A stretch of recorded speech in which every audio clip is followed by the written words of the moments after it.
Penda moja kauli moja ya kijana wangu moja aliandika akasema, bwege hajafa kibwege. Msiba wa Suleiman Bungala alimaarufu Bwege umeonyesha kwamba utajiri wa utu, mtu kuwa na utu ni utajiri mkubwa kuliko mtu kuwa na vitu.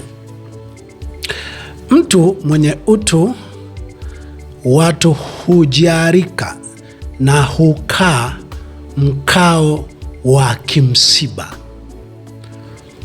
Mtu mwenye vitu, na hasa vinavyopatikana kwa kupora,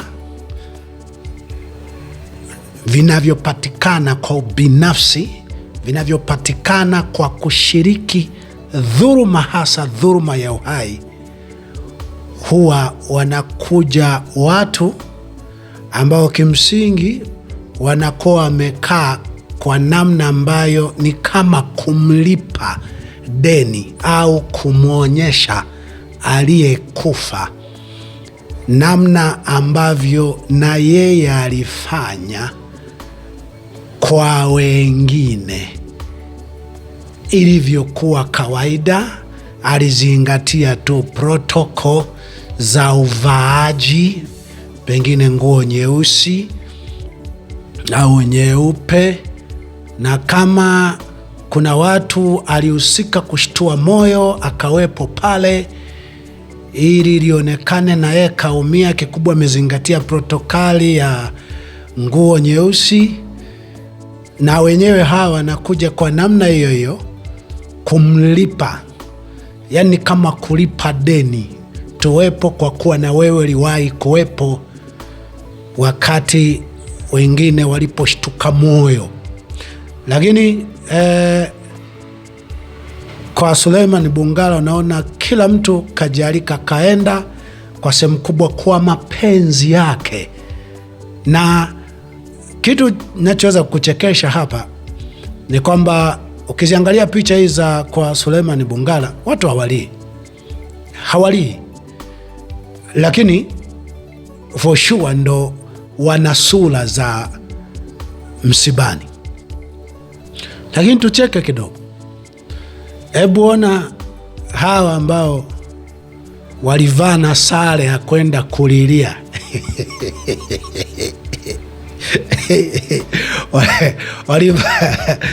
vijana vitani wasema, hii wanataka tunapiga changa na macho. Hii sio kwamba kimekodiwa kikundi maalum. Hebu imagine kama sio kikundi maalum. Imagine uchungu gani wa siku moja, uchungu gani wa eneo tu moja la Dodoma. Nani anaweza akafiwa kuliko wafiwa? Nani anaweza kufiwa na ule uchungu kawepo tu siku hiyo ya hapo.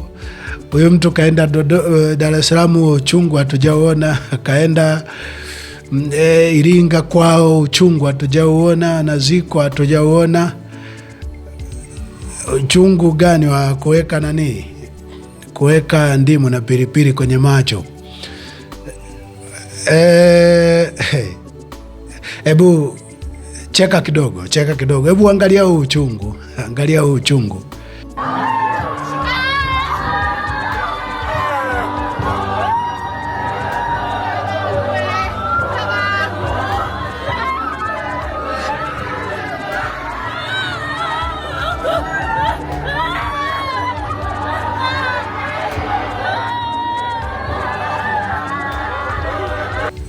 Swali jiulize kwamba uchungu gani wa siku moja, mtu baada hajazikwa uchungu ishapotea, hawaonekani tena. Wanadamu,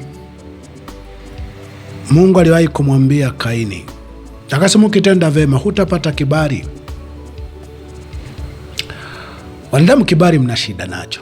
Kulipa gharama ya kibali ndio ambayo hamuko tayari. Na mwisho wa siku naona kumuua aliyetimiza wajibu wa ubinadamu kidogo ndo ni kama unapata fair, unapata uafadhali, unapata ulinganifu fulani kwamba wote tunakufa. wote tunakufa.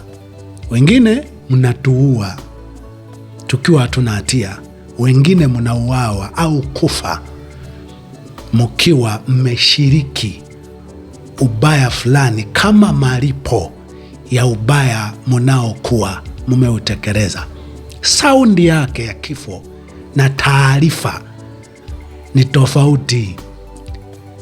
Mwanadamu, tatizo sio kufa, tatizo ni kabla ya kufa na baada ya kufa. Jamii yako italiingia vipi jina lako? Watoto wako, wake zako, wazazi wako, ndugu zako.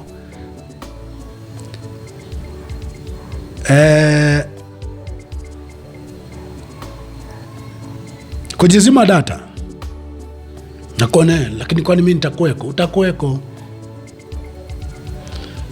Msihukumu. Hatuna hukumu. Kazi yetu, tumepewa mamlaka. Wanadamu ndio tunaohukumu hapa duniani. Nani anastahili nini kulingana na matendo gani? Wanadamu ndio tutakao hukumu. Kabila 12 za Israeli tutahukumu, malaika tutawahukumu, ulimwengu. Nimekusomea mara kadhaa Wakorintho wa kwanza 6 mstari wa 2 na wa 3. Kwa ni sisi tunao hukumu. Raha ya kuishi ni kulipa gharama za utu na wema. Utu uko juu ya faida binafsi, uko juu ya cheo. Lakini utu pia ni kile kitendo cha kuhatarisha maisha yako na hata kutangulia wewe kufa, unapokinga watu wengine wanaoonewa na watu ambao munalandana nguvu, mnaelekeana nguvu, na hata wenye nguvu ndogo kuliko wewe, lakini hata waliokuzidi nguvu, unajaribu kumkingia mtu mwingine asiumizwe. Unakuwa radhi kupoteza posho, cheo, umkingie mtu mwingine asiumizwe. Hiyo ndo inakudefine kwamba wewe una utu. Utu ni kulinganisha hali ya mtu na ambacho ungepata, ungemtetea, ungemsaidia, ungemkingia kifua. Inapokuja kuonekana na muona mtu huyu, hata kama ni maskini, hata kama baada ya kumkingia mimi nitakuwa kwenye hatari, sitapata kitu, lakini utu wake una thamani kuliko hiki ambacho ningepata, hapo ndo unakuwa mtu. Sasa nitaka tukumbushane, hizi ni updates kutoka mbinguni, mtazamo wa kimungu juu ya matukio yanayokuwepo duniani. Wakati wengine wote wamechambua mbingu, Mungu muumba vyote kupitia wakili ama mtu wake duniani, matukio kama hayo anayatazamaje? Ndiyo moja ya kazi ambayo huwa ninafanya. Ndiyo imenigharimu sana, imeniacha kwenye machozi ya wakati wote, lakini ndio utu. Naamini unachagua kifo chako na msiba wako uje uwe wa aina gani. Waje ni hawa ambao wanakuja tu kukulipa, kuonyesha kwamba na wewe uliwatendea wenzako hivi, na kuwepo wale ambao wanaweza hata kuonekana kama tu wamekodiwa ili paonekane pana huzuni, au kuwepo watu ambao hata wasipolia sura zao zitaonyesha misiba ni hivi. Ilipoitwa msibani kulikuwa kunakuwa hivi kama ilivyotokea kwa Suleiman Bungala alimaarufu Bwege Penda moja kauli moja ya kijana wangu mmoja aliandika akasema, bwege hajafa kibwege. Inna lillahi wa inna ilaihi rajiun.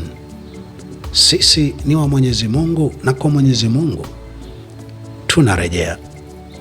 Asante na hongera kwa kunisikiliza.